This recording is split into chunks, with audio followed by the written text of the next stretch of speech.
Horror कहानियाँ थी। बुरा साया पार्ट 2। क्या हुआ माँ, इतनी परेशान क्यों लग रही हो? क्या बताऊं बेटा, लोग ना फोन करके कुछ भी बोल देते हैं। तुम्हारे कॉलेज से फोन था। हाँ तो क्या कहा उन्होंने? मैं तो छुट्टी की एप्लीकेशन देकर आया हूँ। माँ क्या कह रहे थे वो? नहीं बेटा, जाने दो ना, ऐसी ऐसी बातें करते हैं कि मन खराब हो जाता है।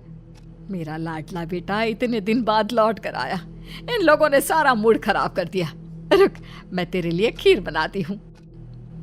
सुशीला जी जैसे ही पलटकर किचन की तरफ जाने लगती है, अचानक से अमन का चेहरा बहुत डरावना और खतरनाक हो जाता है और उसकी शक्ल हूबहू निमिषा जैसी हो जाती है। अपनी गर्दन टेढ़ी करके अमन धीरे से कहता है, कॉलेज वाले ठीक कह रहे हैं माँ, आपका बेटा तो कब का मर चुका है। यहाँ पर आपका बेटा नहीं बल्कि मैं, निमिषा। थोड़ी देर के बाद, ये ले, तेरी पसंद की खीर बनाई है, अब जल्दी से खा ले बेटा। मैं बस अभी रसोई में बर्तन धोकर आती हूँ। ठीक है माँ, मैं ये सारी खीर खा लेता हूँ। मुझे तो खीर वैसे भी बहुत पसंद है। सुशीला जी रसोई से बाहर आती है। ला जल्दी से ये बर्तन दे दे मुझे। सुशीला जी अमन के हाथ से खाली कटोरी लेकर रसोई में धोने के लिए जाती है। तभी उनकी नज़र कटोरी पर पड़ती है। उसमें बची हुई चावल लाल हो चुकी थी। अरे ये क्या, मैंने तो अमन को खीर खाने के लिए दी थी, लेकिन खीर के बचे हुए 2-4 चावल लाल रंग के कैसे हो गए?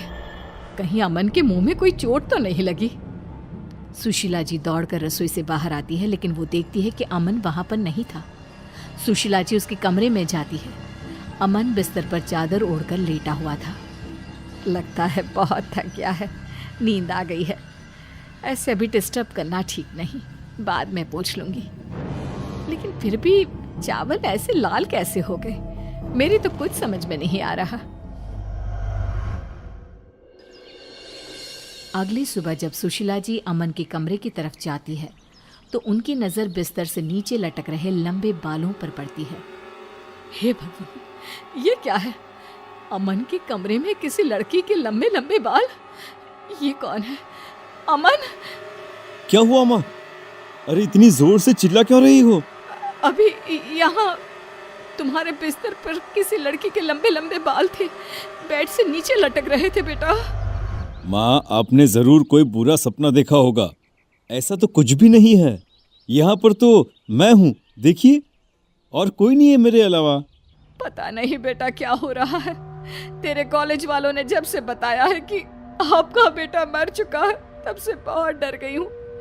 मैं कल से बस वही सब सोचने में लगी हुई थी, शायद इसलिए मुझे ऐसा लगा होगा। तो असली बात ये है, इसलिए आप इतनी परेशान हैं। माँ मैं बिल्कुल ठीक हूँ, कुछ नहीं हुआ मुझे। भगवान तुझे हमेशा खुश रखे बेटा। पूरा दिन निकल जाता है। रात को लगभग 10 बजे सुशीला जी के मोहल्ले में जोर जोर से शोर मचने लगता है। सुशीला जी घर से बाहर निकल कर आती हैं। अरे क्या हुआ, आप लोग इतना चिल्ला क्यों रहे हैं? अरे गजब हो गया, हमारे पड़ोस में रहने वाला महेश है ना, किसी ने उसे जान से मार दिया। अरे ऐसे कैसे? लेकिन इससे पहले तो कभी इस तरह की कोई घटना नहीं हुई। किसने मारा और कहाँ मारा महेश को? अरे सुशीला बहन, गर्दन काट कर खा गया है कोई। ऐसा लगता है जैसे किसी भेड़िए का काम है। भेड़िया? इंसानों की बस्ती में भेड़िया क्या करने के लिए आएगा? ये आप कैसी बातें कर रहे हैं भाई साहब? अरे सुशीला जी वो सही कह रहा है, खिड़की दरवाजे अच्छे से बंद करके सोइए। भगवान जाने कौन सी आफत आई है अब। जानती है, महेश के शरीर का सारा खून पी लिया था उस भेड़िए ने। सूखा कंकाल पड़ा मिला है। अभी थोड़ी देर पहले तो मैंने उसे देखा था, लगभग 8 बजे के आसपास दुकान से लौट कर आ रहा था और उसके बाद अपने ही घर के बाहर इस हालत में मिला है। भगवान भला करे, ऐसा कौन हत्यारा आ गया हमारे मोहल्ले में? अच्छे से दरवाजा बंद करके सो जाती हूँ। माँ आपको डरने की कोई जरूरत नहीं है, मैं हूं ना आपके पास। अच्छा ठीक है बेटा, तू अपने कमरे में जाकर सो जा, मैं भी जाकर सो जाती हूँ। सुशीला जी डर के मारे अपने कमरे में जाकर चुपचाप सो जाती है। अगली सुबह जल्दी उठती है और घर के काम करने लगती है। अमन अभी तक अपने कमरे में सोया हुआ था। सुशीला जी कपड़े धोने लगती है और तभी अचानक उनकी नजर अमन की शर्ट पर लगे खून के धब्बों पर पड़ती है। ये आजकल क्या हो रहा है? कहीं अमन को कोई बीमारी तो नहीं हो गई? पहले उसकी कटोरी में खून था और अब उसकी शर्ट पर खून के धब्बे लगे हुए हैं। आखिर बात क्या है? जाकर देखती हूँ। सुशीला जी चुपचाप अमन के कमरे की तरफ गई। उन्होंने देखा कि बेड पर कोई लड़की थी जिसके लंबे लंबे बाल लहरा रहे थे। उसका चेहरा दूसरी तरफ था। ये देखकर सुशीला जी बुरी तरह से डर जाती हैं। कौन हो तुम? कौन हो? और यहाँ मेरे बेटे के कमरे में क्या कर रही हो? तभी अचानक से वो लड़की पलट कर देखती है। वो लड़की और कोई नहीं बल्कि निमिषा थी, लेकिन आवाज अमन जैसी थी। निमिषा अमन की आवाज में बात करती है।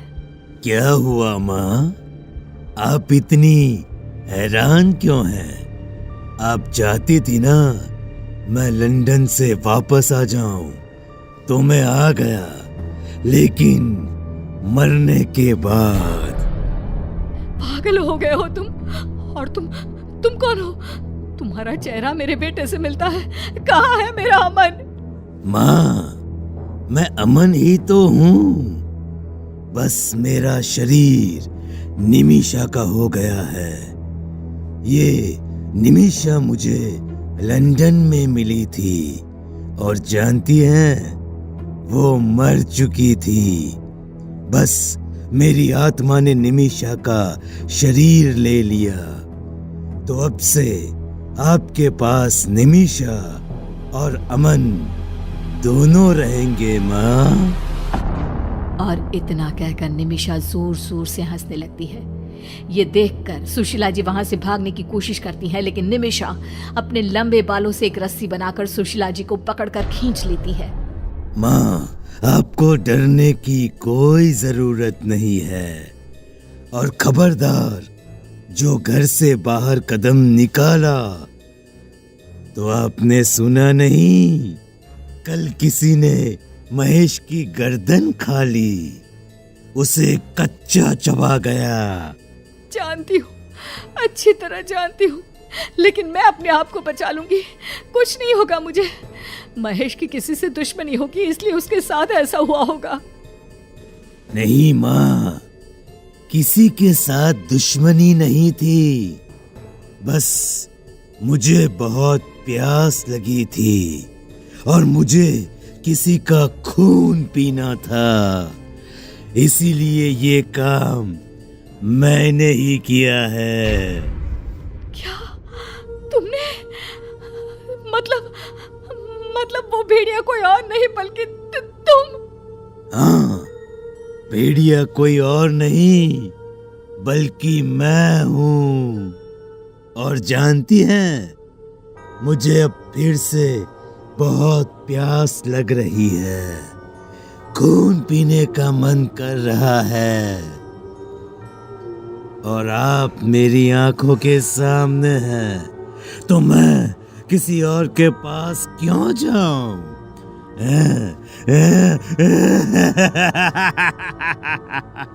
इसके बाद निमिषा एक झटके से सुशीला जी की गर्दन काट देती है और उनका खून पी जाती है। और उसके बाद वो हमेशा के लिए एक बुरा साया बनकर अमन और सुशीला जी के घर में रहने लगती है।